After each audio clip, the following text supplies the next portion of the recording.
Good afternoon. Thank you. All right, on behalf of the University of Wisconsin here at Marathon County, the Wisconsin Institute for Public Policy and Service, and the American Association of University Women, we welcome you to the University of Wisconsin at Marathon County for this afternoon's forum entitled, Who We Are as a Nation, a conversation with Jean Feraca and Sister Simone Campbell. My name is Jeff Lee. Oh, well, thank you.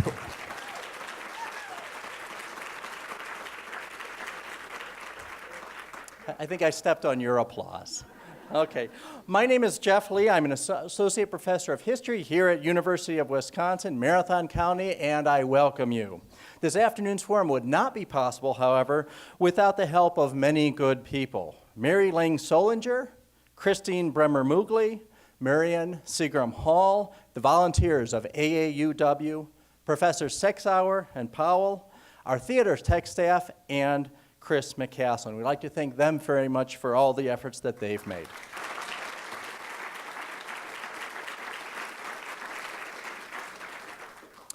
All right, I now give you a Marian Seagram Hall of the American Association of University Women.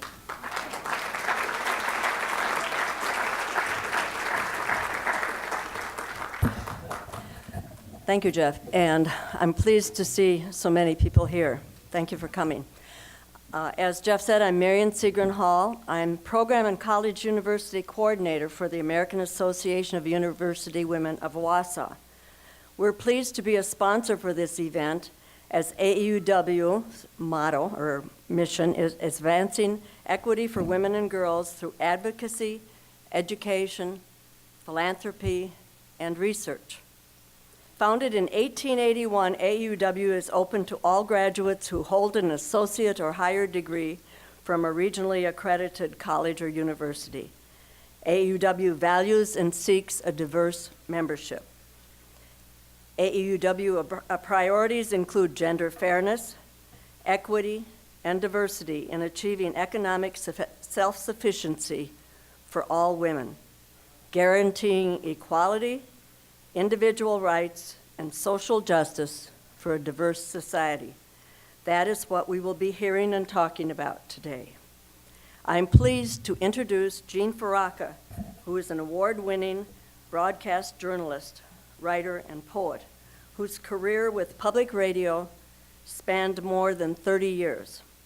In 2001, Jean launched the pioneer multimedia talk show she hosted for 10 years, Here on Earth, Radio Without Borders, named by the BBC one of the best English language programs in the world.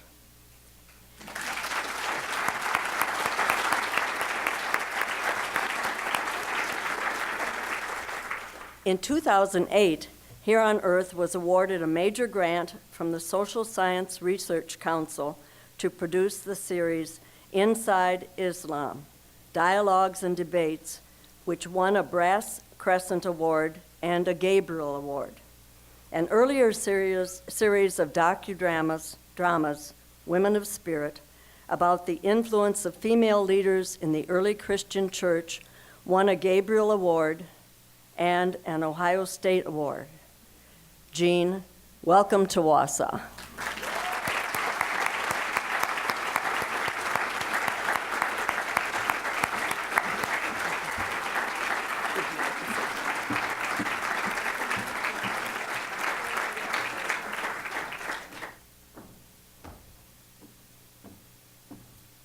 I'm very pleased to see all of the people that have shown up today, and I think you're in for a real treat. I am quite pleased to have Sister Simone Campbell join us.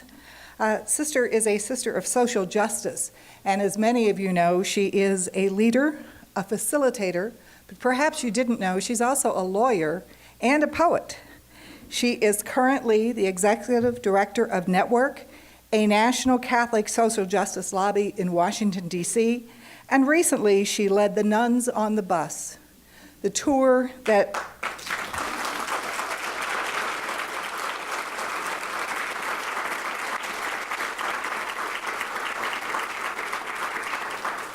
The tour that garnered national attention as the nuns spoke up to lift up the needs of people who live in poverty and how the Ryan House budget would devastate these folks. Her past experience includes positions of executive director of Jericho, an interfaith public policy and advocacy organization in California, and she was the lead attorney of a community law center in California. She is a leader of her international community, and we are so pleased to have her with you. I give you Sister Simone Campbell.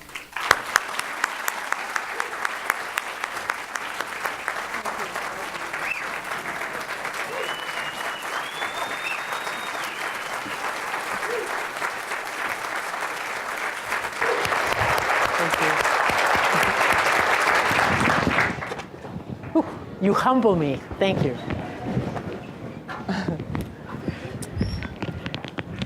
You know, I've been thinking, a lot of people ask me, what were your most memorable interviews? And I usually answer Captain Kangaroo, Timothy Leary, Al Gore, Colin Powell, and now Sister Simone. We hope. No performance anxiety without her. You are so prominent now in public life. I know. And it's quite remarkable when you think about it. Just a little bit of historical context here. When I say Tertullian, you're going to know who I'm talking about. One of the first fathers of the church in the 3rd century, who said, and this I know from my Women of Spirit series, women taught Adam badly. Therefore, women should step down. Nope. And, you know, those words resulted in women being hidden and buried in history for many hundreds of years. What is it that compelled you to step forward in a very risky way, I would say, to prominence on the political stage? Well, that's an interesting question because it was sort of an accident, I think. I think it's the Holy Spirit. Okay, I'm a person of faith, so I'm going to talk about the Holy Spirit. But the Vatican in April, censured the Leadership Conference of Women Religious. And they named our organization, Network, as being a suspect organization for the LCWR to relate to. And I mean, it's true. And so very quick, the amusing part to me is that censure happened on April 18th. On April 14th, we had just celebrated our 40th anniversary as an organization. We'd had this fabulous party. It was wonderful. My board had taken 2 years to plan it. And the big question was, how do we get our name known? How do we let people know who we are and what our mission is? So we were going to take out some online ads. We were going to ask a member to get another member. We were doing all these little things. And then with the Vatican censure, immediately I was taking calls from the New York Times, from the AP, from all these folks. But very quickly what I realized is it's not about us. For Catholic sisters, it's never about themselves. And it's always about how do we use whatever is given for mission. And so my question very quickly became, how do we use this moment of notoriety for mission? And I started talking to Catholics, and they were really upset and so angry and so depressed and they were no help at all. And so what happened was, every morning I do an hour of meditation, and what came to me in meditation was that we didn't have a big enough imagination at Network. We needed help. And the story, if you know the gospel story of what's called the Samaritan Woman at the well, Jesus is outside Palestine, he's in a foreign land, and he goes to this outcast stranger and asks her for help. And Tertullian had it wrong, but Jesus asked women for help all the time. And so let them stand forward. And so the help that I asked for was in DC with colleagues, not in the faith community, but would you help us figure this out because we have too small of an imagination? And they came together. On May 14th, we came up with this idea of the bus. But it didn't seem like courage at the time. It was just what we do. It's expanding our mission. Because network is all about lifting up those at the margins of society. So it was just pushing back on the Ryan budget, something we've been doing for 2 years since he first proposed it. So a lot of people expected you to arrive on the bus. Can you tell us where the bus is now? Oh, I'm so sorry. Oh, my heavens. I know. Well, we could only afford it for 2 weeks. It was very expensive. We're a low-budget operation, you know. But I know. But what we have, but I couldn't fit them in my carry-on bags. We have car magnets now that you can put on your car, and you can have the bus designed so you can be a nun on the bus. But what's happening? The magic of what's happening. We had to give the bus back. We only rented it for 2 weeks. It was way expensive, but it was gorgeous. It was beautiful. But what's happened now is that sisters in various states are doing their own nuns on the bus. Sisters in Ohio just did a 6-day tour. I got to see them off in Cincinnati, and they had an amazing journey. So you can Google nunsonthebusohio.com, and you can see all about their trip. You can see the sisters in Missouri have done a trip. The sisters in New York State have done day trips in various cities. And a couple weeks ago, we did nuns on the Staten Island ferry. It was, I mean, but it's the local sisters lifting up their programs, and it's sort of like wildfire. So now we have rules of engagement. If you want to be a nun on the bus, because we heard from some Methodists in Mississippi who wanted to be nuns on the bus. So the rules are these. They're very simple. The rules are these. You have to have at least one nun. You have to speak civilly. And I was really glad to hear that those are the ground rules here. Speak civilly. That it's not about partisan campaigning for or against anybody. You have to lift up the needs of people at the margins of our society, either about safety net issues, about Medicaid expansion, but things that affect the folks that are struggling the most. And then just keep in touch with us. Let us know what you're doing, and you too could be a nun on the bus. So we're franchising it, I think.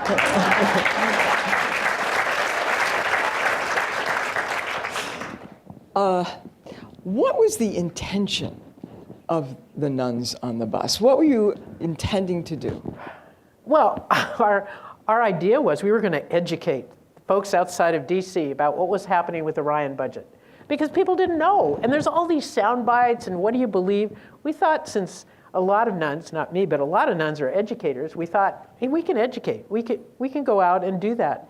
And so a lot of our work has been about educating about what's actually in the Ryan budget, and to get beyond the sound bites so that people understand complex serious financial decisions we have to make to be responsible. So that was our goal. What happened was we also got educated in the process, which was sacred and wonderful. And what does that mean? In what sense were you educated? Oh, my glory. The people we've met, the stories we've heard, the amazing lives that we've touched. The glory of starting the Nuns on the Bus Ohio's, we started in Cincinnati, and I got to invite 3 of the folks that I met on the bus to join us in Cincinnati to share their stories and then launch the Ohio bus on its way. And here's this, actually, Jeannie and her sister Lynn, whose sister died because she didn't have health care. They actually live in Madison. So, I mean, it was great. We had a Wisconsin representative there. We had Shaisha from Chicago, who was in foster placement as a kid because of her mom's incapacity to raise her and her siblings.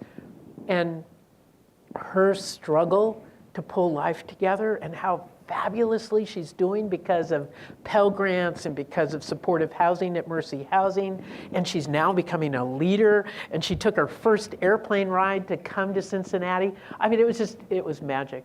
And then the third one was Wilbur from Cleveland, who's raising 6 daughters by himself. And he's the chief cook at St. Augustine's food program in Cleveland. This wonderful, gentle man who's working so hard for his family. All 3 got to tell their stories. And they break my heart. I mean, I cried with a whole bunch of people, but these folks are fabulous, hardworking folks making a go of it. And in what way would the Ryan budget, if it gets passed, affect the lives of these individuals? And decimate them. I mean, we've got to be fiscally responsible. We totally believe that at Network. But the safety net issues, or the safety net programs, are not the ones that are causing the trouble. So on food stamps alone, the food program alone, Bread for the World figured out that with the cuts that the Ryan budget, which has been passed by the House so far, those cuts are so big and so bad. And Congressman Ryan says, well, churches could take over. Well, churches do nice work, but let's be real about this. Bread for the World, who does food programs alone, figured out that every church, every synagogue, every mosque, every house of worship in the US, every single one of them, would have to raise an additional $50,000 each every year for 10 years to replace the money that he wants to cut from food programs. And what he's saying is, well, you know, it makes people dependent. Well, I just want to say people are dependent on eating. And I mean, really. But what's missed is he's complaining that people who are working are getting food stamps. And in Milwaukee, I met Billy and his wife and 2 kids. Billy's hours were cut back. Yes, he's working. His wife is working. They're making enough money not even to get them out of poverty. And so they're working, but they survive because they chose to keep a roof over their heads as opposed to going homeless so they could buy food. They get by on food stamps and the St. Benedict's food feeding program, dining room. Every night they go to the St. Benedict's dining room because they know their kids will get nutritious food there. Well, these are the very programs that Congressman Ryan thinks create dependency.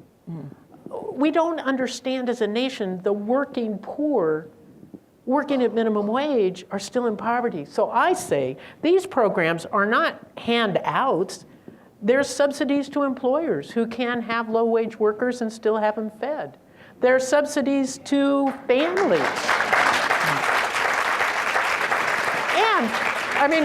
And they're subsidies to us because employers pay lower wages and they have lower costs, so we benefit too. So I think we have to be real about this. We're all involved in this thing together, and if we're going to find a way forward, we have to acknowledge the integration of the system. This is not individualism.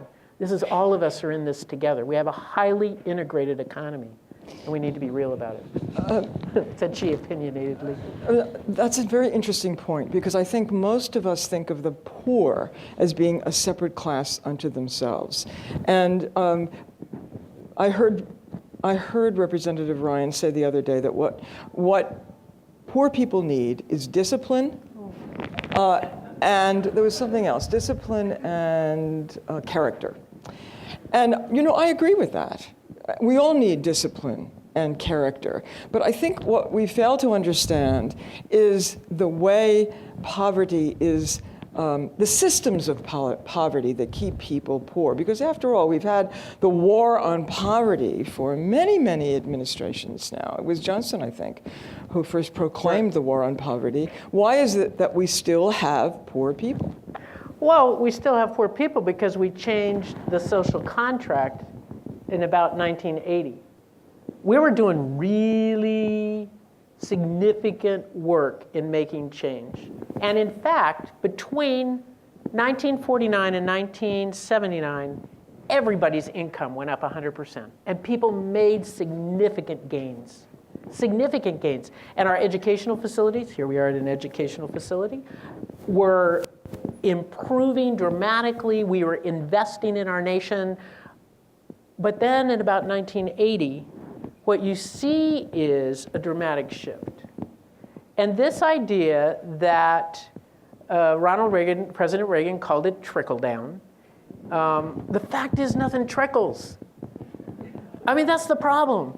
I do this exercise of, we call it a human bar graph, and But what happens is in the human bar graph is that you see the growth of income for everyone from the bottom 80% of the population is the 11% down, and the bottom 20% for the period between 1979 and 2009, the poorest 20%, their revenue went down 7%.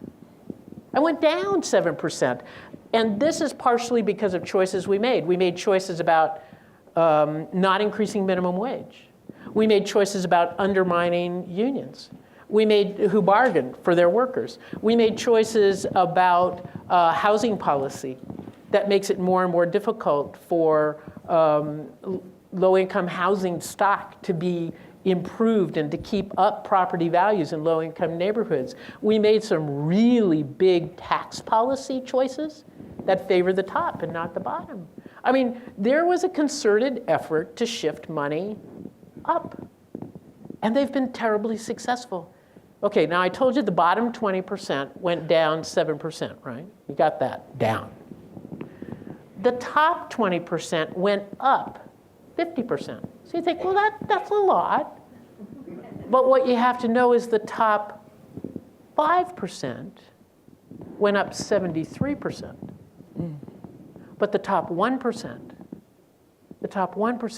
went up 170%. So when you have someone whose income has gone up over 30 years, 170%, you get so far, I think, you get so far out of reach with the reality of the bottom 20% who has lost 7%. And you just don't know. You just don't know. And hence, because I think they don't know, I keep inviting everybody to come and meet my people. Come and meet my people so that you can hear the stories. Let your heart be broken by these people who work so hard, who have so much determination. Can you imagine Wilbur raising 6 girls by himself, a man of determination? I mean, and then tell him he's not disciplined? Give me a break. Sister Simone, you're obviously a woman religious. Can you tell us how your faith informs your politics? It's at the heart of it. Okay. Okay, I'll talk faith talk. But you'll have to bear with me, all right? I've had people on the bus say, gee, we love your message. It's just when you start talking religion that's a problem. But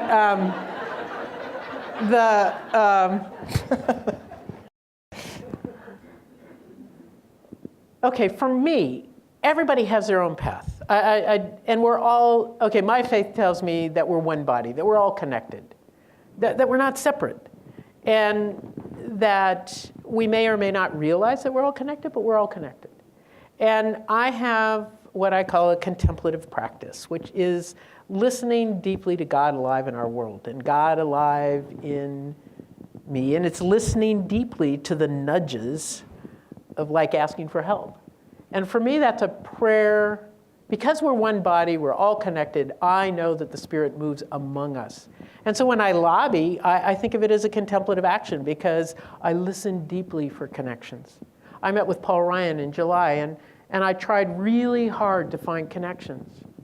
And well, I wasn't successful at that time in his office, but when we're leaving, he had to go over to the Capitol for a meeting, and our office is on the other side of the Capitol, so I walked over with him.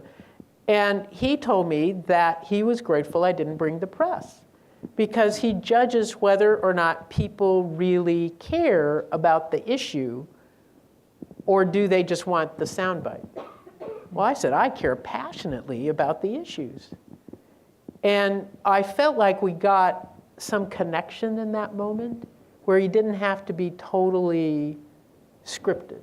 And so my faith gets me under some barriers. So what are the questions that you ask yourself when you are considering casting your vote for someone who's running for political office? Good question. I've usually made up my mind kind of earlier than that. But I've already voted, so. But the key things for me about anyone that would represent me, I would want to know where do they stand really about issues that affect people in poverty. I would really want to know where can they ask a question and listen to the answer? Do they actually know about the struggle of people, real people? Or are they just political, opportunistic ads?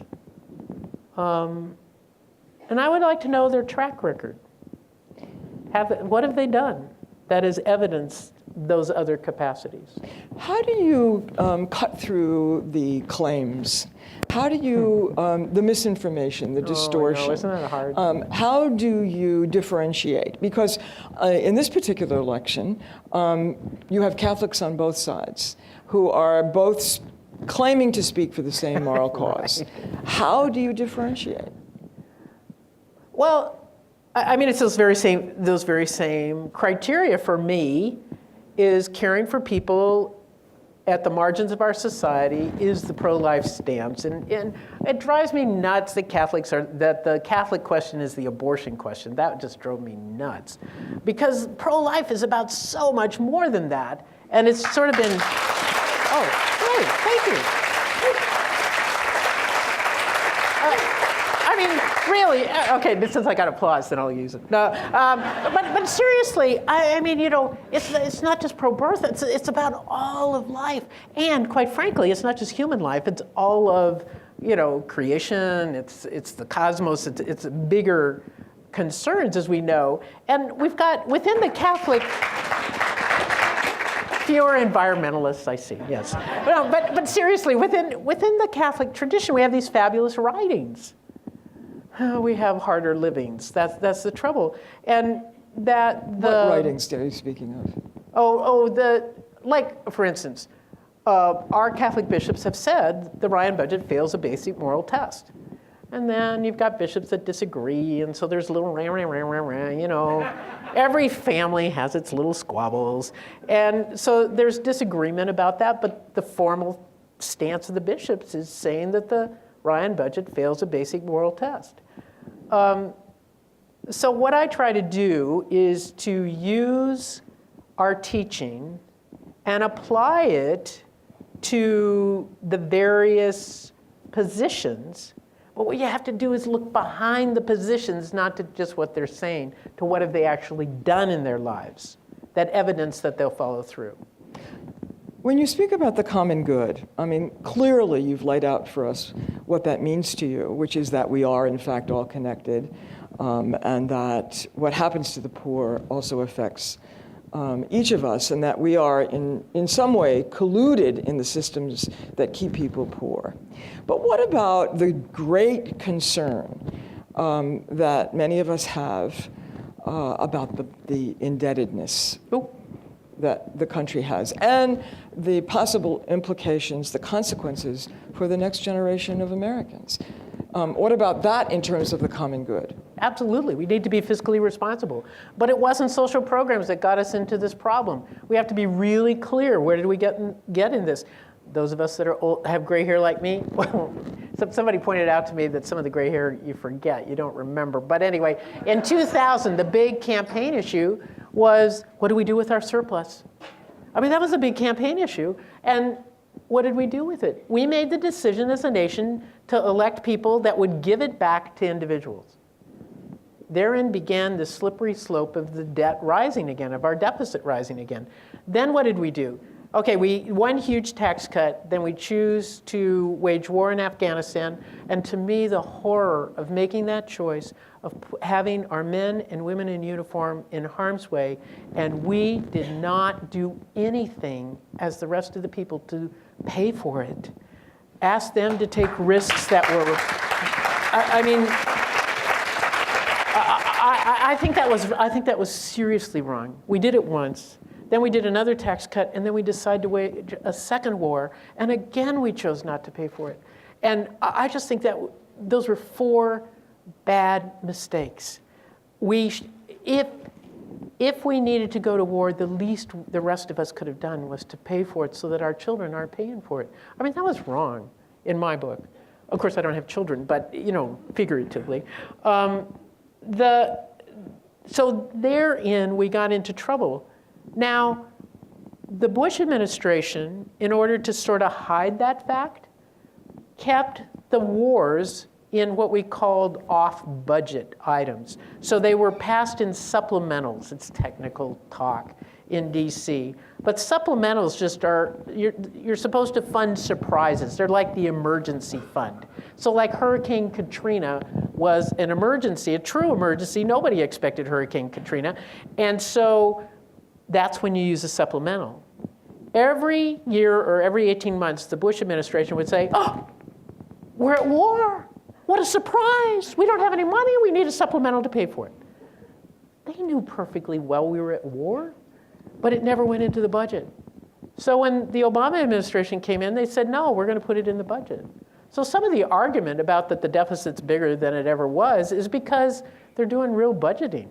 I mean, that's part of the problem. So we need to be responsible. Okay. But I can tell she's getting nervous that I'm talking too long. So just let me give you the pieces. So we need to do real budgeting. That's true. Then what we need to do is we need to raise revenue. The only way out of the disaster we have run ourselves into is that raising revenue. Now, this is not politically expedient to say that just before an election. But I'm not running for office, so I will tell you the truth. No matter how you slice it, you're not going to make enough cuts, no matter what you cut, to fix this problem. We need revenue. And so the interfaith community in DC came together, and we've got a faithful budget. The faithful budget's the way forward. It's the alternative to the Ryan budget. You can see it at faithfulbudget.org for those of you that are web savvy. That's pretty easy to find, faithfulbudget.org. But it boils down to 5 words. What we need is reasonable revenue for responsible programs. And what we're saying is, social programs, the safety net programs, they're extremely responsible. They are very accountable. But you know what? All government programs should be accountable, including the Pentagon. The Pentagon has these contracts where there's no competition, no bid contracts. The Pentagon has contracts where they call it cost plus. So as much as you cost is fine, plus we'll guarantee you a profit. I mean, is that free market? I don't think so. Not last time I checked. So would you consider that a form of entitlement? Yeah, glad you said it. Yes. That was an honest question. Absolutely. I mean, it's a form of entitlement, but the defense industry is very clever.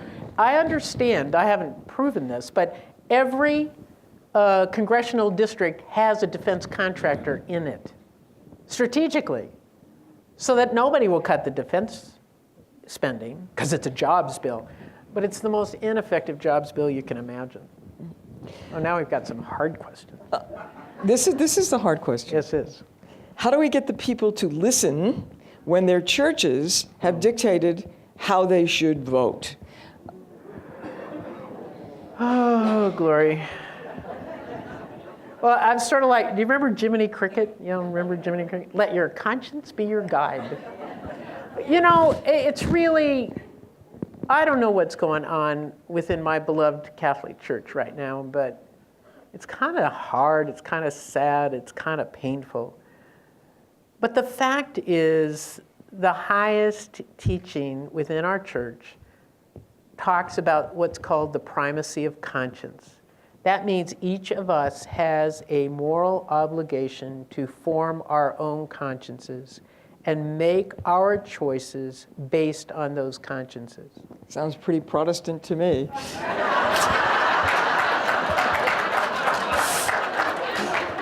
It was Vatican II. Maybe we were just catching up with the Protestants. I don't know. But the key there is forming our own conscience. And I really think what's going on right now is not about faith so much within the Catholic Church. It's not about faith so much as culture. It's a struggle in culture, because the model of organization of the church, of the Catholic Church, comes out of Europe, and they're about the monarchy. And Vatican II talked about the enculturation of faith in other cultures, and I always thought they meant Asia, Africa, someplace really strange. But I didn't realize that they were also talking about a democratic culture, which is us. And so the enculturation of faith in a democratic culture is, I think, is the tension right now between an organization that's monarchy and those of us who live in a democratic culture. That understanding of faith is really a key wrestling. So the primacy of conscience really fits in that democratic sense. You, when I say you, you were the architect of this now infamous letter. That letter. The Nuns letter. Right, for healthcare. That supported affordable care. Right. And really helped to get it passed.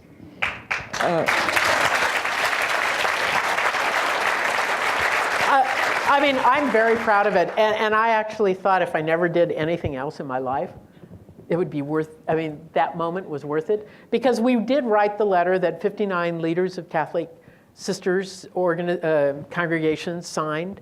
That was, I was told by many, was the tipping point for the passage of the Affordable Care Act. I was told by the president that it was a tipping point. I was very honored to do that. And the other piece I'm really honored to say is that our analysis has held up.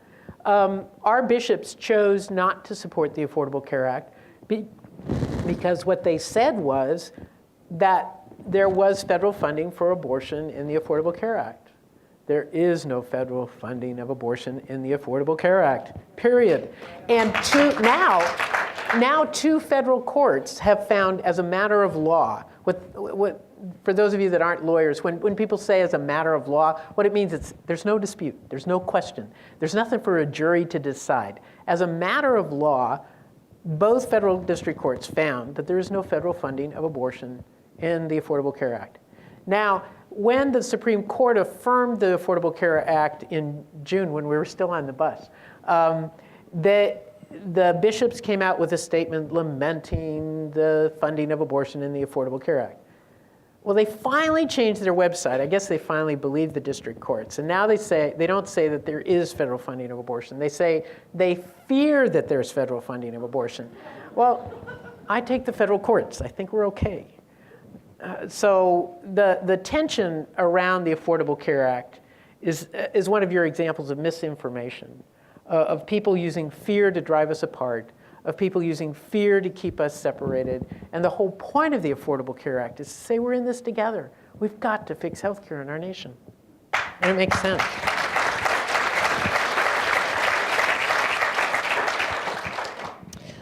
Next question is, do you have suggestions as to how to engage a rural conservative community on social justice issues? Is that what we're doing? I don't know. You know, I'm a city girl. So I wrote a poem once about winter wheat, and I had to go talk to somebody about what did that really mean, because I didn't have a clue. But so I don't know that I can really answer that well for you. I can't say from my own experience trying to talk to people who think differently, the place to start is at what do we value?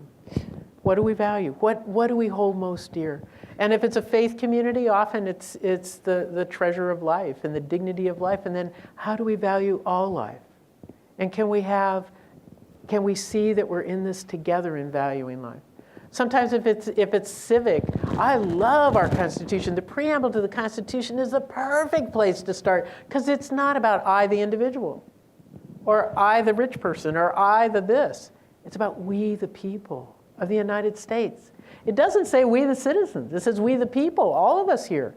And so when you start with those kinds of values, and then you say, well, how can we do this together? What it does require, though, is that I've got to let go of my pet programs that I really want to convince them to go along with, and build some way forward together, which might be a little bit of their idea and a little bit of my idea. Maybe something new will emerge.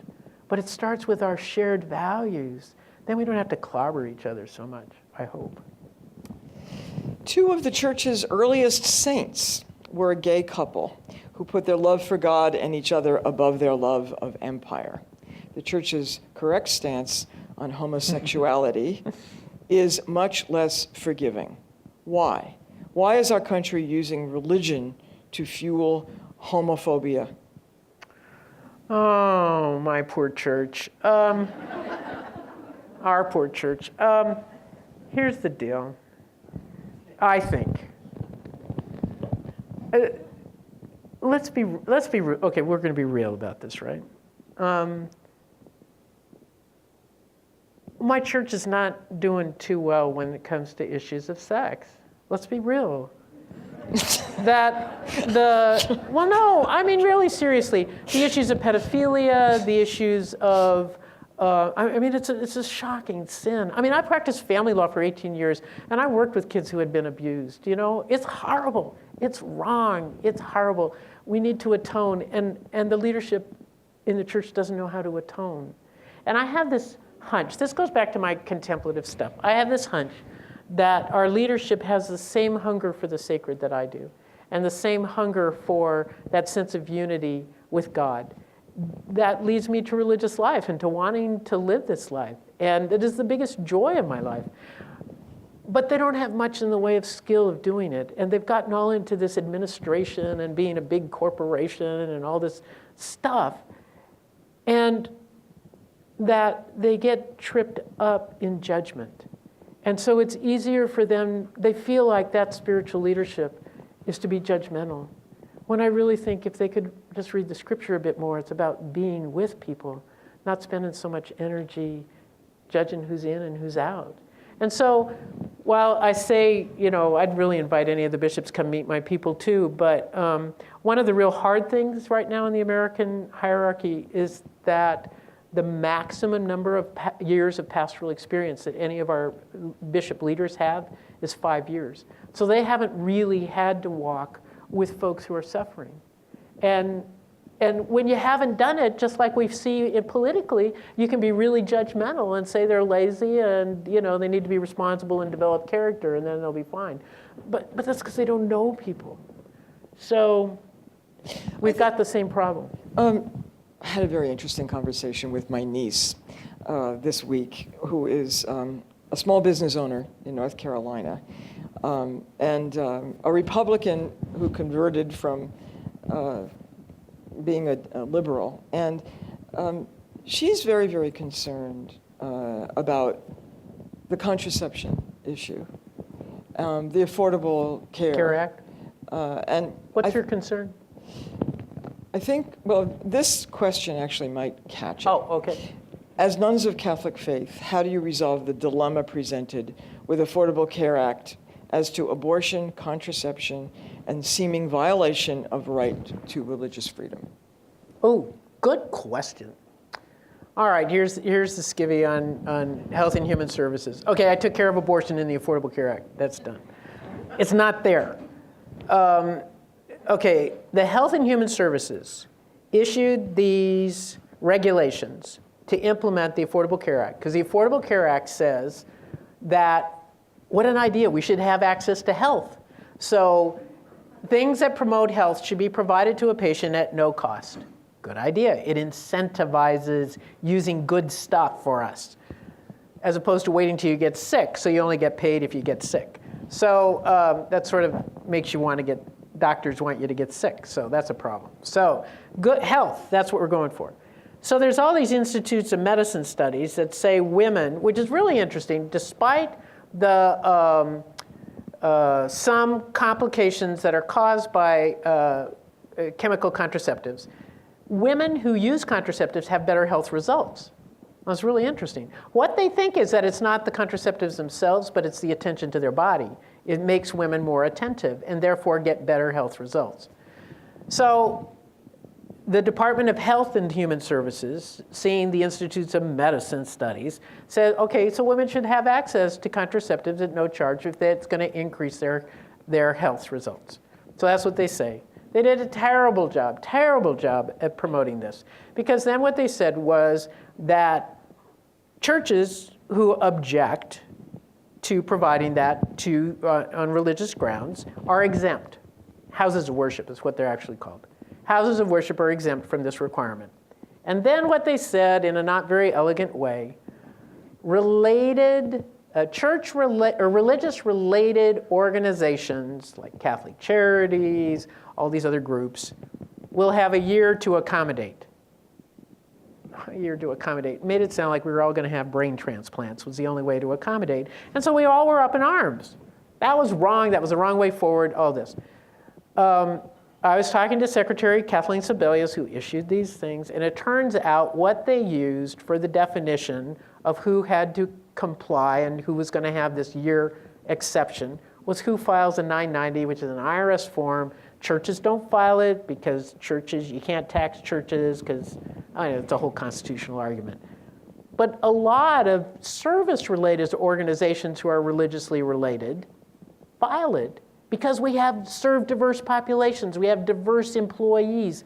And so their idea was diverse employees should have access to contraceptives if they would choose to, their own conscience. So it's not just the employer's conscience, it's the employee's conscience.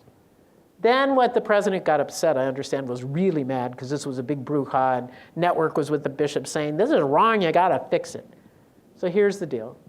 They issued, within 5 weeks they figured it out. They issued a regulation that says church-related organizations that have third-party contracts. I'm getting really wonkish, but it's really important. Third-party contracts. We at Network have a contract with Kaiser Permanente to provide health care to our employees. We could choose to not provide this free contraceptive coverage to our employees. The beauty of it. It immediately shifts the responsibility to the insurance company to provide it to the employee at no charge. It's not us providing it. It's to shift this, and this is regulation now for third-party contracts. The reason why insurance companies are not up in arms about it is they save money if they do that. So, and it's not to affect the cost I have to pay as a religious employer. So I'm going to be curious to see if the religious employers have to pay more because of higher incidence of maternal use. The two places that aren't settled yet are for self-insured and for their 2 or 3 religious insurance companies. The administration issued proposed regulations, asked questions, had 5 different ways of fixing it. The commentary period closed June 30th. They're working on fixing it. The bishop's staff got some Catholic organizations to file suit saying religious liberty, religious liberty. Those lawsuits, I understand, have not been served because they didn't allege the accommodation for the third-party contract. And the real question, the unsettled question with regards to the self-insured and the religious insurance company is, do you trust the president to follow through on his commitment where he said he was going to fix it? I personally do. Apparently the bishop's staff does not. But the fact is, a significant step forward has already been made. There's a commitment to making sure religious liberty is not violated, but there's also a commitment to making sure that women employees can exercise their conscience as well. And I think one of the real tensions is when we get into the area where I want to impose my conscience on everybody else, and I think that trumps, because I'm the employer, my conscience can trump anybody else's employer conscience. That's a real slippery slope. Do you think this answer falls under the category of my church has a problem with sex? Oh, well, elementary, my dear Watson, elementary. Well, I mean, that's the sad thing is that we've got all this great teaching, but not a lot of great action sometimes. And I think the Holy Spirit's alive and well and stirring up great stuff. I mean, we just are celebrating the 50th anniversary of Vatican II, which was our big renewal program. A lot of exciting things happened, and look what's happening now. It's kind of fun. A young priest recently proclaimed from the pulpit that if the Affordable Health Care is enforced, Catholic schools, hospitals, etc., will go out of business. Yeah, right. Will have to close because they will otherwise be forced to act against their moral values. How can we respond to this? Is this true? Laugh. I mean, it's not true. I mean, that's absurd. absurd. I mean, really, I don't mean to be light about it, but I just gave you a very long explanation about how conscience is being accommodated. I want to treat it seriously. But the fact is, look what's happening, is people are using fear to drive us apart as a people. And that is wrong.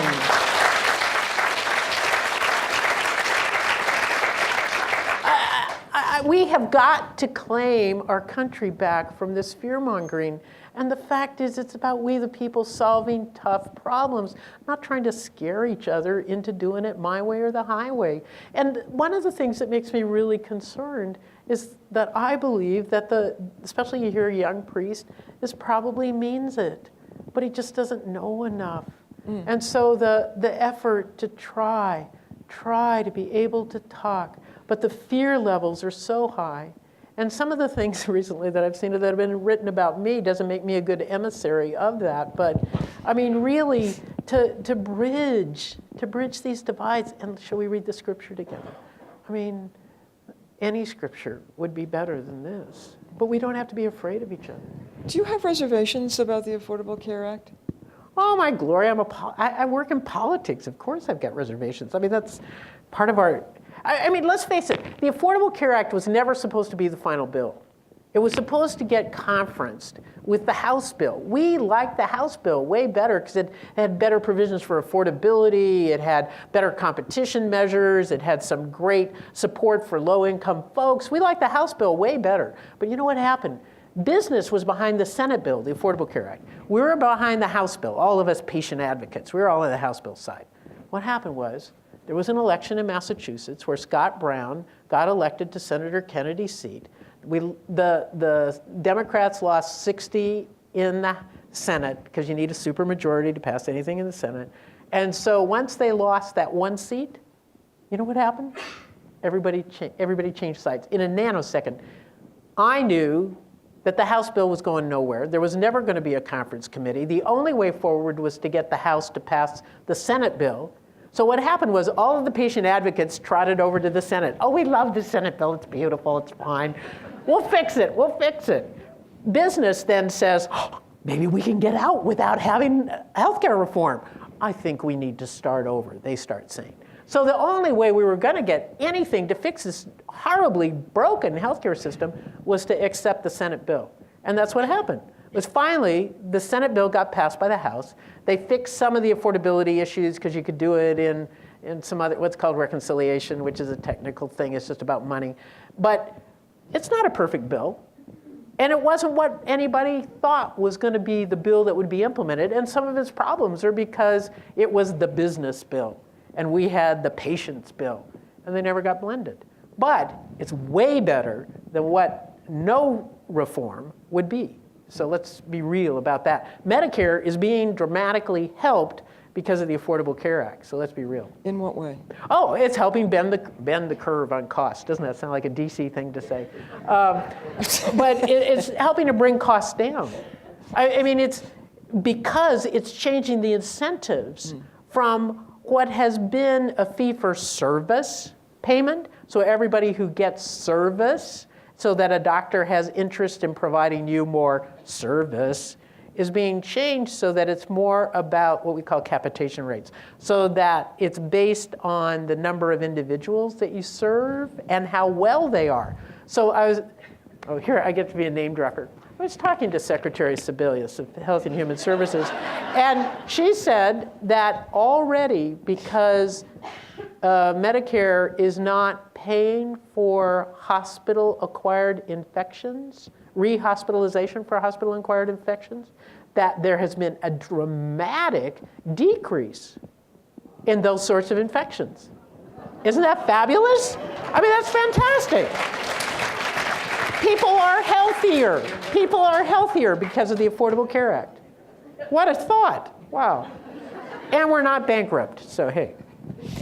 Here's another question about the Affordable Care Act. Most of these are actually about everybody loves the Affordable Care Act.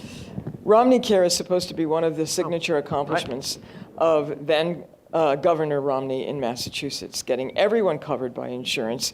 Why then are Governor Romney and the Republicans so against Obamacare, which is modeled after the Massachusetts plan? because they're Republicans and they have to run on something. Let's be real about this.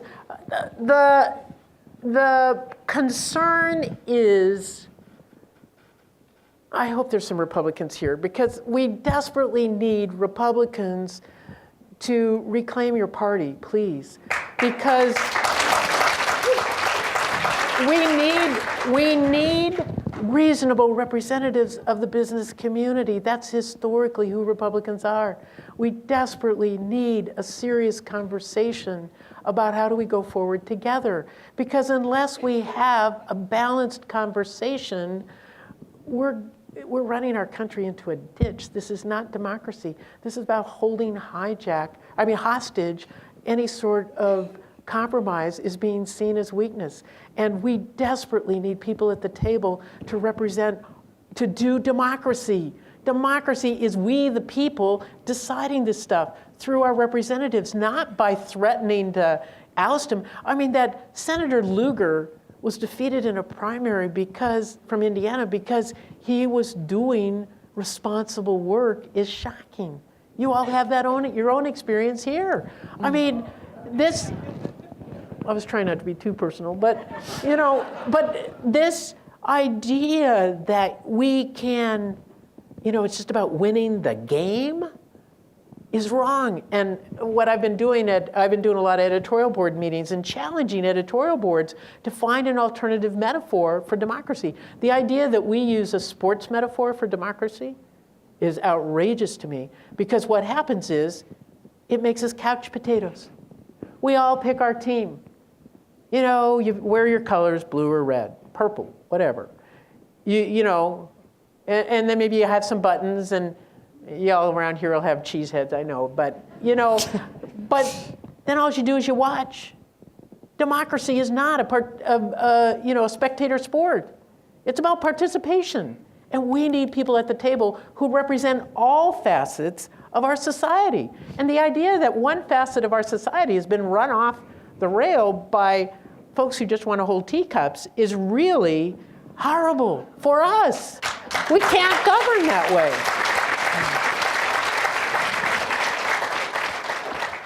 We need Republicans. Reclaim your party, please, so that we can have a conversation. Because what's happening is the only way they can get elected is by saying these really extreme things. And if you say really extreme things, that seems to get votes. And then you're playing the game. And now what they're doing is sliding away back to the middle. And because we think it's it's not participation, we have very short memories. And so it's just, whatever latest soundbite we heard. Well, they said they were for the middle class. I think what I'm hearing you say is you're calling us to a higher standard. You're calling us to think in terms of who we are as a people. And let's face it, most of us vote out of self-interest. We don't. That's what all the studies say. We all think we do. But there's studies over and over and over that people don't vote their self-interest. Well, that's partially because they're manipulated out of it. They're manipulated out of understanding what their best interest is. Well, yeah. But what I'm thinking about is, for instance, I asked my dry cleaner. Oh, good. I said, I guess as a business owner, a small business owner, I think I know who you're voting for. And, he conceded. And I think most small business owners feel that their best interest is represented by the Romney-Ryan plan. Why? It's going to undercut everything. Let's just do Affordable Care Act. Affordable Care Act for small business already benefits small business. I run a small business. We have 14 employees. We pay 100% of healthcare costs for our employees, and not for their families, can't afford that. And so I feel like it. I signed the check for $550 per employee per month for healthcare. It's the best I can do. We bargain, we do everything we can. And we're grateful for that. But you know the Affordable Care Act? We got $9,000 back in a rebate because we provided health care to our employees, and it was a significant help in helping defray those costs. The Affordable Care Act benefits small business. If you go to the Romney-Ryan budget, what's going to happen with all of the stripping out of the investment in our society is we're going to have worse roads, so your dry cleaner isn't going to be able to get his dry cleaning back from wherever he takes it for processing. And what's going to happen is we're going to have a huge problem with regards to energy because they're going to continue, speaking of entitlements, that the oil companies that have the largest profits in history are continuing to need subsidies from us. Hello, that's in the Romney-Ryan budget. I mean, there's just all kinds of ways that small businesses will suffer. It's not in their self-interest to vote a Republican ticket at this point. You've been speaking about compromise, and I'm interested in how you would bring together the individualism that we enshrine in this culture, in our country, with what you're calling us to, which is a higher standard, to go beyond self-interest and greed and individualism. And I'm not saying that individualism always represents greed, but is there a way, in a time of economic downturn, when people really are hurting, when the middle class is facing not being able to afford higher education, our college graduates are having difficulty finding jobs, how do you persuade people to think in terms of the common good? Well, you know what we found, it makes me think, Gene, about what we saw on the bus. Every day on the bus, we did 4 things. We went to Works of Sisters, who worked at the margins of society, to lift up their work. We went to congressional offices to either thank them or criticize them for their vote on the Ryan budget.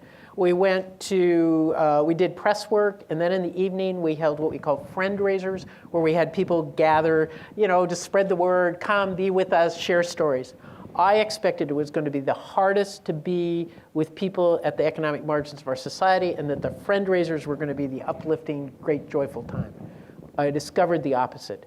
At the margins of our society, people know they've got to cooperate. People know we're in this together. People know they can't do it alone. People know the only way forward is in solidarity with each other, real solidarity. Not just kind of some mindful flim-flam thought, but that they have to work together. And I also realize the Catholic sisters, every place they go, we do 3 things, at least 3 things. We create relationship, we create community, and we create beauty. And at the margins, people come together and work. The problem is the fear in the evening when we got together with middle class, upper middle class folks, the alienation, the fear, the anxiety, the dislocation, the fear that we're losing what little we had, and the apprehension that it's going to be worse is keeping us from being connected to each other. Yeah. And the fact is, the very thing that we've got to do is reach out to each other. And that's going to be the way forward. And how do you change the scarcity mentality that you just described, and that I think we all suffer from to some extent, into an abundance mentality? Go ahead. Isn't that amazing? In the richest nation on earth, we think we're bankrupt? I mean, it's shocking. Maybe we need more third world travel or something. I don't know. The real thing is that this idea of manipulation and control by fear, I think, has gotten way out of hand. I think it started as a real tactic. I mean, there was serious concern with September 11, 2001. Let's be real about that. That was a shocking thing for our nation. I mean, I'll never forget where I was that day, and none of us will who lived through it. But that has become our modus operandi, where you are encouraged to turn in your neighbor, or at the airport, if you see a suspicious package, turn it in. You take off your shoes, your jacket, your belt, and then your body scanned. I mean, I wear an underwire bra, and that could be suspect. I mean, give me a break. And it's all about theater. I mean, most of that's theater. It's not real. I take a minute to read these cards, and then I look up and hear you talking about underwire bras. What did I miss? It was a good story. Well, it'll just be our secret, okay? You're having entirely too much fun. I love Wisconsin. This is great. Obviously, you're speaking out of your commitment to gospel values. What about people who don't share those values? What Share about the Constitution. I mean, okay, for me, the thing I love about Jesus and the gospel is one of the things, okay, the most he talks about are people in poverty. The second most he talks about is fear not, fear not, fear not. I bring you tidings of great joy. Fear not, fear not, fear not, fear not. And a lot of us who hold ourselves out as Christian spend a lot of time terrified. I just think we ought to read the scripture. So, I mean, really, shouldn't we laugh? Shouldn't we laugh? Shouldn't we be together? Shouldn't we be? But the piece is where we all meet is the Constitution. And we know the preamble to the Constitution, or we should. We, the people of the United States, in order to form a more perfect union.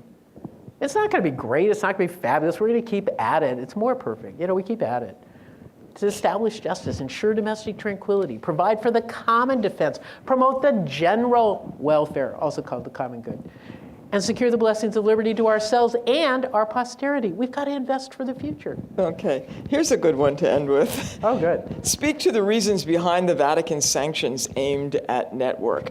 And I wonder if you've ever had any qualms about the consequences that have come from having been so overt about the sisters' support for affordable care, which brought the Vatican down on your organization, on so many communities of Catholic sisters in this country? Right. Well, no. Have I had qualms? No. I spent 2 days afraid. That was enough. I mean, the fact is, if we stay faithful to mission, it's obvious. It doesn't feel like courage. A lot of people told me we're courageous, we're so bold. We may be bold, but we're not courageous. Courage is when you think that, I mean, I don't know what courage is actually, but for us, it's all about mission. And historically, Catholic sisters are always about being with people at the margins of their society. And so we lift up folks at the margins. That's our mission. The bishop's responsibility is to take care, their mission is to take care of the structure at the center. Part of our mission is to annoy the center so it doesn't get too pleased. Part of their mission is to annoy us. So we could put up a sign that says mission accomplished for both of us. But, I mean, seriously.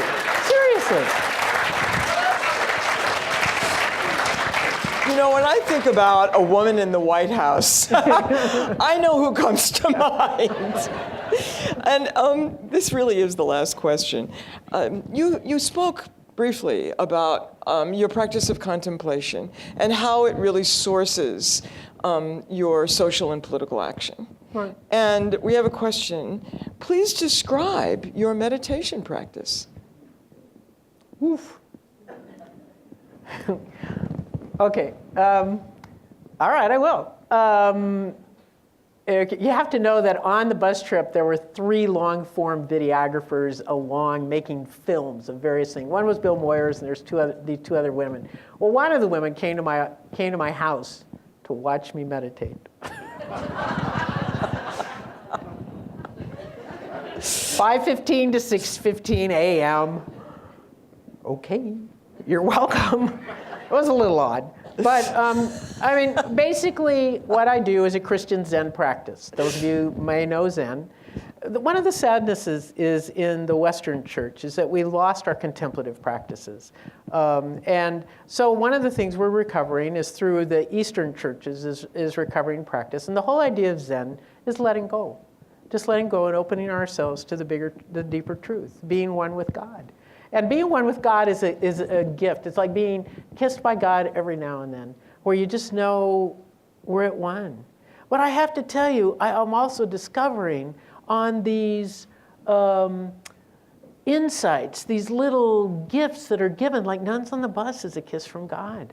I mean, who would have ever thought that this explosion would happen? It's an explosion of the Spirit, in my view. And I mean, it's total gift. It's beyond any one of us. And so for me, that's like meeting like meeting God. Or some mornings, I have an apartment that faces east, so I see dawn and sunrise. And it's like God kissing me every morning, with the sun coming up. It's dawn of light. You have to treasure the darkness so that when light comes, it's like, woo, that's kind of nice. So the Holy Spirit is driving the bus? The Holy Spirit is totally in charge of the bus because it's beyond anybody else's control. And the fact is, the explosion of other sisters in other states doing bus trips, the sisters tell me that they feel so lifted up and ennobled by it. There's some Cincinnatus here, Dominicans here, that they introduced themselves to me. I'm so grateful that we're so connected. It's gift. It's gift. We just have to celebrate it. So because of this, because of all this gift, at Network we say, none of this would have happened but for the Vatican sanction. So we think, and also that Paul Ryan said that his Catholic faith informed his budget. If he was still just saying it was Ayn Rand, we wouldn't have gone on the road. So the fact is, so at work we say, should we send the Vatican a thank you note? Or give them a gift membership? Or just what should we do? But it is gift. It's all gift. Well, P.T. Barnum famously said there's no such thing as bad publicity. Oh, no. Well, there's that, yeah. Some I'd rather do without, but most of it's good. Most of it's good. I know I'm one with this audience in feeling really gifted by your presence with us today. Thank you. And it's Thank been you. utterly delightful. Oh, good. Thank you.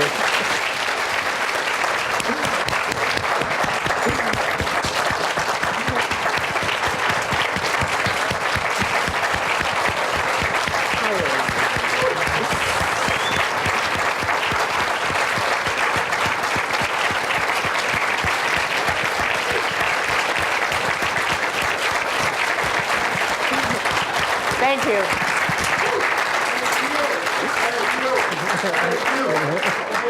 Thank you. Okay, wait. The thank you piece. We discovered on the bus, we spent an inordinate amount of time saying, oh, thank you for coming, thank you for this. And then they say, oh, no, thank you for coming. Oh, no, thank you. But I realized that's what we've been talking about. It's community when you see the other as gift. But what we have to do is both see our own giftedness and see the other as gift, because then we are together. So be we the people, okay? We're in this together. Thank you. You are just... On behalf of the institution here, I'd like to thank you all. Have a good afternoon.